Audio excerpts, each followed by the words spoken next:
우리아의 아내가 다윗에게 낳은 아이가 여호와께서 치심에 심히 앓는지라. 다윗이 그 아이를 위하여 하나님께 간구하되 다윗이 금식하고 안에 들어가서 밤새도록 땅에 엎드렸으니 그 집의 늙은 자들이 그 곁에 서서 다윗을 땅에서 일으키려 하되 왕이 듣지 아니하고 그들과 더불어 먹지도 아니하더라. 이래 만에 그 아이가 죽으니라. 그러나 다윗의 신하들이 아이가 죽은 것을 왕에게 아뢰기를 두려워하니 이는 그들이 말하기를 아이가 살았을 때 우리가 그에게 말하여도 왕이 그 말을 듣지 아니하셨나니 어떻게 그 아이가 죽은 것을 그에게 아뢰을 수 있으랴. 왕이 상심하리로다 함이라. 다윗이 그의 신하들이 서로 수군거리는 것을 보고 그 아이가 죽은 줄을 알고 다윗이 깨닫고 그의 신하들에게 묻되 아이가 죽었느냐 하니 대답하되 죽었나이다 하는지라. 다윗이 땅에서 일어나 몸을 씻고 기름을 바르고 의복을 갈아입고 여호와의 전에 들어가서 경배하고 왕궁으로 돌아와 명령하여 음식을 그 앞에 차리게 하고 먹은지라. 그의 신하들이 그에게 이르되 아이가 살았을 때에는 그를 위하여 금식하고 우시더니 죽은 후에 일어나서 잡수시니 이 일이 어찌 됨이니까 하니 이르되 아이가 살았을 때에 내가 금식하고 운 것은 혹시 여호와께서 나를 불쌍히 여기사 아이를 살려주실는지 누가 알까 생각함이거니와 지금은 죽었으니 내가 어찌 금식하여 내가 다시 돌아오게 할 수 있느냐. 나는 그에게로 가려니와 그는 내게로 돌아오지 아니하리라 하니라. 다윗이 그의 아내 바세바를 위로하고 그에게 들어가 그와 동침하였더니 그가 아들을 낳음에 그의 이름을 솔로몬이라 하니라. 여호와께서 그를 사랑하사 선지자 나단을 보내어 그의 이름을 여디디아라 하시니 이는 여호와께서 사랑하셨기 때문이더라. 아멘. 회복 탄력성이라는 것이 있습니다. 언젠가도 한번 말씀을 드렸는데 이 회복 탄력성은 심리학 용어죠. 어려움을 만나고 역경과 난관을 당했을 때 좌절하지 않고 다시 일어설 수 있는 그 능력, 얼마나 빨리 회복되어질 수 있느냐, 얼마나 빨리 다시 회복되느냐, 그걸 수치로 따지는 것이 이 심리학 용어인 회복 탄력성입니다. 오늘 본문에서 다윗은 우리에게 신앙의 회복 탄력성이 이래야 한다는 것을 우리에게 보여주고 있죠. 하나님 앞에 죄를 짓고 나서 그가 낙심도 하고 좌절하기도 하고 실망도 했지만 그것으로 완전히 무너졌지만 그는 그 완전히 무너진 그 자리에서 머물러 있지를 않습니다. 즉시 그 자리에서 다시 회복하죠. 하나님 앞에 회개하고 하나님 앞으로 돌아와 이전처럼 회복되는 모습을 우리에게 소개하고 있습니다. 자신의 간음죄 그리고 살인죄의 그 심판으로 말미암아 나단 선지자가 다윗에게 알려준 대로 나단이 떠나자 아이가 심히 앓게 되어지고 이 아이가 이래 만에 죽게 되어집니다. 이 아이가 7일 동안 아픈 그동안 다윗은 금식하고 밤새도록 엎드려 기도합니다. 나단의 예고대로 명시된 하나님의 징계였지만 다윗은 그럼에도 불구하고 사력을 다해서 할 수 있는 한 최선을 다해서 매달립니다. 이러한 모습은 하나님의 징계를 다윗이 거부하는 게 아니죠. 하나님의 명시된 나단 선지자를 통해서 아들이 죽을 것이다 라고 명시된 하나님의 징계를 거절하고 거부해서 이 다윗이 무릎 꿇고 엎드리고 있는 게 아닙니다. 이스라엘의 역사를 통해서 보게 되어지면 하나님이 정하신 그 일도 기도를 통해서 하나님은 그 뜻을 얼마든지 바꾸셨던 경우가 있으니까. 모세가 불평하고 원망하는 저 이스라엘 백성들을 하나님이 멸하시겠다 하셨을 때 모세가 하나님 앞에 무릎 꿇죠. 모세가 저 백성들을 하나님 그 위력에 달라고. 지금 저들을 멸하시면 주변의 이방 사람들이 하나님을 어떻게 생각하겠습니까? 간절히 기도합니다. 모세의 그 간절한 기도를 들으시고 하나님은 저 이스라엘 백성들을 살려주셨죠. 다윗은 그 하나님을 알고 있는 겁니다. 비록 하나님은 정하셨지만, 하나님이 정하신 나의 죄에 대한 징계대로 내 아들이 죽을 것이지만 한번 하나님 앞에 마지막 순간까지 매달려보는 거예요. 금식하기도 하고 밤새도록 엎드려서 하나님 앞에 간구하는 거죠.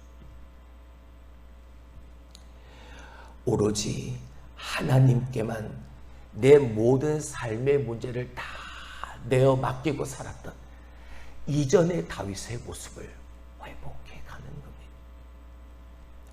연약했던 한 인간, 지금은 내가 모든 것을 하나님이 다 주셔서 그 모든 걸 다 누리는 부족함이 없는 삶을 살아가지만 그 부족함 없는 삶을 살 때 내게 틈타서 내가 하나님 앞에 죄를 짓고 나의 신앙의 나태함, 그 게으름으로 말미암아 죄를 짓고 그 죄에 대한 결과로 오늘 이 아들이 아프고 병들게 되어진 이 결과를 초래했지만, 이전에 내가 아무것도 없을 때 정말 하나님만 바라보고 하나님의 말씀을 따라 그것 가지고만 살아갈 때 그때의 그 모습으로 다윗이 돌아가고, 하나님이 정하셨지만 매달려 보는 겁니다.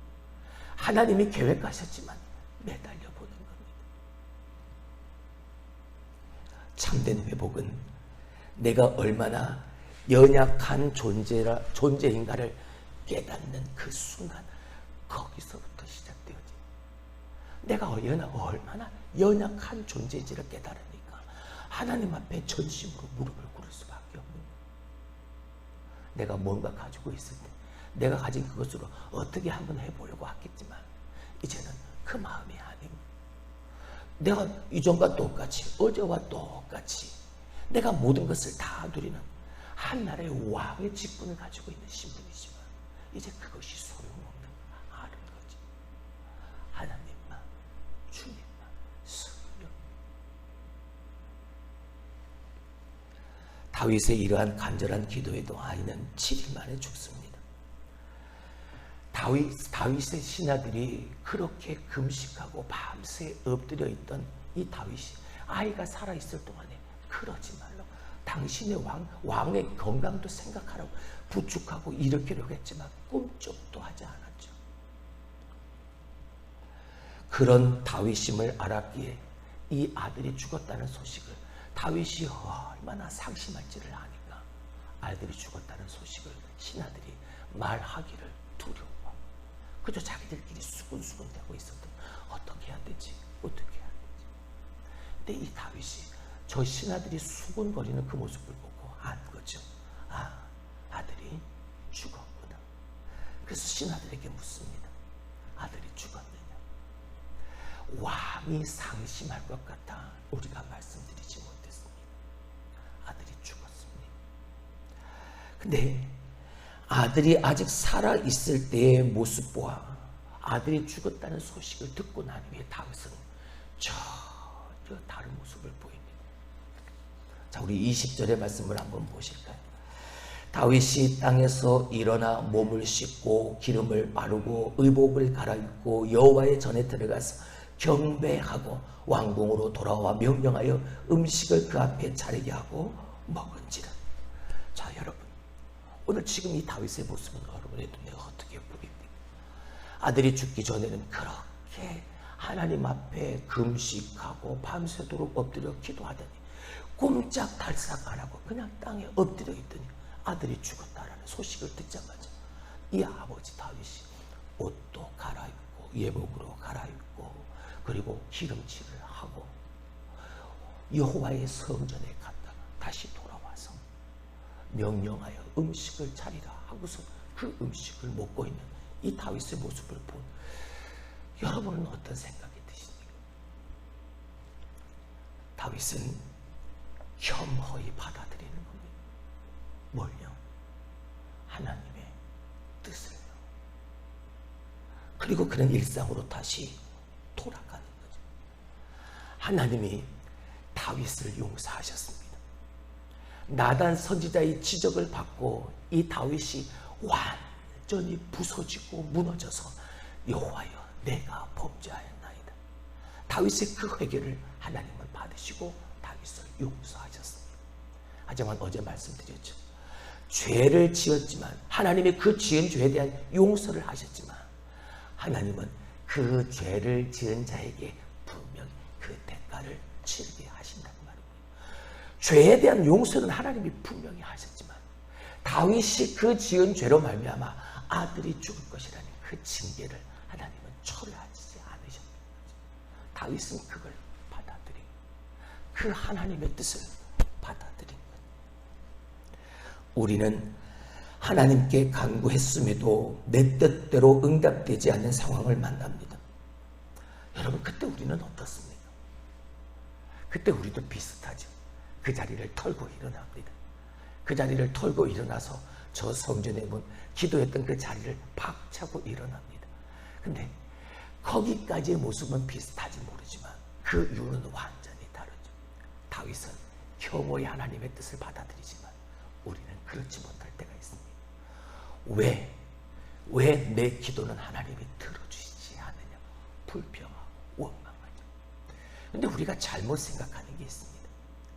오늘 다윗처럼 내가 그렇게 기도했지만 혹시라도 저 아이가 살아있을 때 내가 금식하고 하나님 앞에 밤새 엎드려 기도하면 혹시라도 하나님이 그를 살려주실까 하는 그 간절한 마음을 가지고 기도했지만 하나님의 뜻대로 그 아이의 생명을 하나님이 걷어가시면 다윗처럼 혐오히 받아들여. 근데 우리는 그렇지 못하죠. 왜 나만, 왜 내 기도만. 근데 여러분 응답하시지 않은 게 아니라 안 된다라고 응답하신 하나님의 응답입니다. 할렐루야. 할렐루야. 그래 라고 하나님이 응답하실 때도 있지만 아니 라고 하나님이 분명히 응답하실 때도 있어요. 오늘 다윗의 기도가 그렇잖아요. 하나님 어차피 하나님이 내게 주신 그 징계의 결과로 내가 이 아이의 생명을 하나님이 거둬가시면 내가 어차피 포기 되어질 것이지만 모세의 기도를 들으시고 하나님이 그 뜻을 돌이켜서 저 이스라엘 백성들을 살려주셨던 하나님이심을 내가 믿습니다. 그러면서 기도하는 거죠. 금식하며 기도하는 거예요. 끝까지 기도해보는. 그럼에도 불구하고 내 뜻대로 되어지지 아니한다 할지라도 하나님의 뜻대로 되어지는 그 일에 아멘 하니까 그의 신앙의 회복의 탄력성이 쑥 하고 높아지는 다윗처럼, 그리고 3번이나 기도했지만 거절의 응답을 받았던 사도 바울처럼 내가 기도하면서 하나님의 뜻을 깨달은 것 그 자체로 하나님 앞에 감사하는 신앙의 성숙됨을 이룬 자의 모습입니다. 그리고 다윗은 아내 바세바를 위로하고 동침하여 2번째 아들을 가지게 되어집니다. 그리고 그 아이를 낳고 이름을 솔로몬이라고 짓게 되어지죠. 솔로몬, 평안함이라는 뜻을 가지고 있는 샬롬의 단어에서 비롯된 말 솔로몬. 근데 하나님은 나단 선지자를 통해서 이 솔로몬이라는 이름 외에 하나의 이름을 더하여 주셨죠. 여디디야, 여호와의 사랑을 입은 자, 하나님의 사랑을 받는 자. 자, 솔로몬, 여디디야, 이 사건으로 말미암아 여러분 하나님이 다윗을 다시 회복시켜 주시는, 오늘 본문의 말씀 이때로부터 이제는 우리아의 아내가 아닙니다. 성경은 바세바로 기록하고 있습니다. 지금까지는 우리아의 아내였지만 이제 하나님은 이 여인을 바세바로 다윗의 정식 아내로 하나님이 인정해 주신 거죠. 그리고 그 아들 솔로몬 하나님의 사랑을 입은 자라. 이 아들뿐만이 아니라 다윗과 바세바에게도 하나님의 그 사랑의 은혜가 깃들여지게 되어짐을, 다시 회복되어짐을 오늘 본문의 말씀은 기록하고 있습니다. 하나님이 인정하시고 하나님이 미루하신 다윗의 하나님의 다윗에 대한 징계는 너무나도 가슴 아픈 일이었습니다. 왜요? 사랑하는 아들, 그 아들이 죽었습니다. 근데 그 아픔은 다윗을 새롭게 했습니다. 그리고 새롭게 하신 하나님의 그 손길을 다윗이 겸허하게 받아들일 때 다윗은 더 깊은 하나님의 은혜를 체험할 수 있게 되어진 것이죠. 살인죄, 간음죄, 무엇보다 하나님의 말씀을 업신여긴 죄를 지었던 다윗을 하나님은 용서하시고 다시 회복시켜 주신 거예요. 이사야 1장 18절은 이렇게 우리에게 말합니다. 여호와께서 말씀하시되 오라 우리가 서로 변론하자. 너희의 죄가 주홍 같을지라도 눈과 같이 희어질 것이요 진홍같이 붉을지라도 양털같이 희게 되리라. 아멘. 할렐루야. 자, 오늘 다윗이 이 깊은 하나님의 은혜를 어떨 때 경험하게 되어졌습니다. 하나님의 뜻을 겸허하게 받아들일 때였습니다. 하나님의 뜻이 이루어질 때까지, 아니 혹시라도 하나님이 내게 정하신 그 하나님의 일을 혹시라도 하나님이 바꾸실까, 마지막 그 순간까지 끝까지 기도하는 우리가 되어져야 하지만, 내 뜻대로 되어지지 않은 결과 앞에서도 하나님의 뜻을 겸허하게 받아들이는 우리가 되어진다면 오늘 이 다윗이 누렸던 이 깊은 하나님의 은혜를 우리도 또한 누리게 되어질 수 있는 줄로 믿습니다. 할렐루야. 사람들은 기도할 때 당연히 자기 자신의 기도를 하나님이 들어주시고 들어주실 것이라 생각합니다. 근데 문제는 바로 그 다음입니다. 오늘 다윗처럼 이런 모습을 보이느냐, 아니면 그와 정반대 되어지는 모습을 보이느냐. 기도한 대로 만약 이루어지면 당연히 하나님께 감사합니다. 누가 옆에서 뭐라고 하지 않아도 당연히 하나님 앞에 감사합니다. 기도한 대로 이루어졌으니까. 그러나 기도한 것이 이루어지지 않으면 대부분 실망하고 좌절합니다. 하나님 앞에 불평하는 모습을 보이죠. 여러분, 왜 하나님을 내 소원을 이루는 도구로 만드십니까? 그건 값싼 신앙에 불과합니다. 하나님은 우리의 기도를 들으시고 우리의 기도를 이루어 주시는 도구가 아닙니다. 하나님은 전능하신 분이요, 하나님은 위엄하신 분이요, 하나님은 존귀하신 분이십니다. 그 하나님의 일하심과 역사하심을 자꾸만 이 작은 내 머릿속에 왜 그 하나님을 제한하십니까? 지난 주일 말씀을 드렸던 것처럼 그건 하나님을 업신여기고 하나님을 모독하는 하나님 앞에 큰 죄인, 그걸 왜 깨닫지 못하는지. 이래도 감사, 저래도 감사, 무엇보다 너무나 당연한 일에 당연하게 감사. 여러분, 이게 참된 신앙 아닙니까? 왜요? 하나님의 주권대로, 하나님 당신 뜻대로 하나님이 이끌어 가시는 일에 이래도 감사, 저래도 감사, 당연히 감사. 할렐루야. 여러분의 신앙을 값싼 신앙으로 만들지 마시고, 여러분 한 사람 한 사람을 사랑하셔서 구원이라는 영원한 그 놀라운 은혜를, 그 선물을 은혜로 거저주신 그 하나님을 절대 제한하지 마십시오. 그리고 그 하나님의 뜻을 겸허히 받아들이시고, 오늘도 어떠한 순간에도 그 하나님을 업신여기지 않고 그 하나님의 말씀을 버리지 않고 오히려 그 하나님을 더 의지하고 더 붙들고 더 따라가며 여러분의 값비싼 그 신앙, 여러분을 예수 그리스도의 생명을 주고 사신 하나님의 그 값비싼 사랑에 보답할 수 있는, 그리고 그렇게 행할 수 있는 우리의 삶이 될 수 있기를 주님의 이름으로 축원합니다. 기도합니다.